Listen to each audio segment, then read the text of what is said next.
Manasvi. Manasvi, the entire campaign of the Congress party and the MVA in Maharashtra was that all the business is going to Gujarat from Maharashtra. And now, with all these hotels booked in Karnataka, you are taking all the business to Karnataka. Why are you doing so?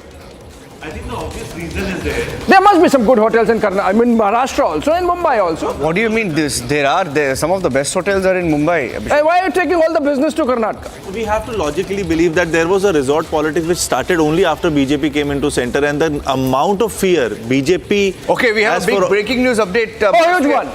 Big one. Sharad Pawar camp is connecting with the Ajit Pawar camp MLAs. This is a big one. Sharad Pawar speaking to MLAs from the Ajit Pawar camp. And Sandeep is joining us with that breaking input. Quickly, Sandeep, if you can tell us who dialed whom, what do we know about this connection between the Sharad Pawar camp and the Ajit Pawar camp?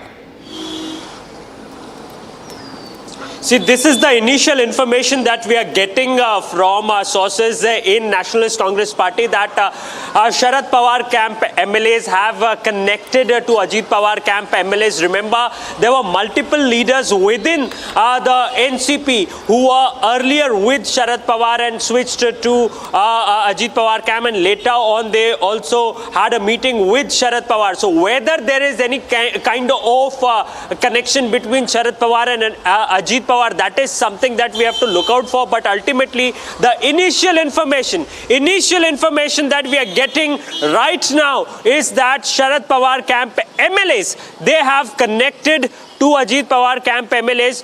Whether we can see the switch from Ajit Pawar camp to Sharad Pawar, that is something that we have to wait and watch out for. But this is the initial information that we are getting right now.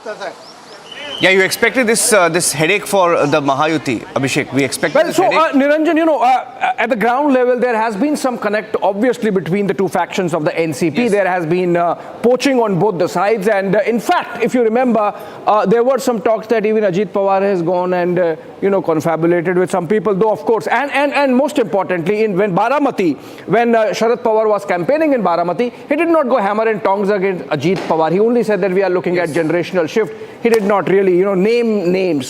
So obviously it's within the family at some level, and that perhaps gets reflected. Everything would depend, Niranjan, on how the alliances are placed at around 11 a.m.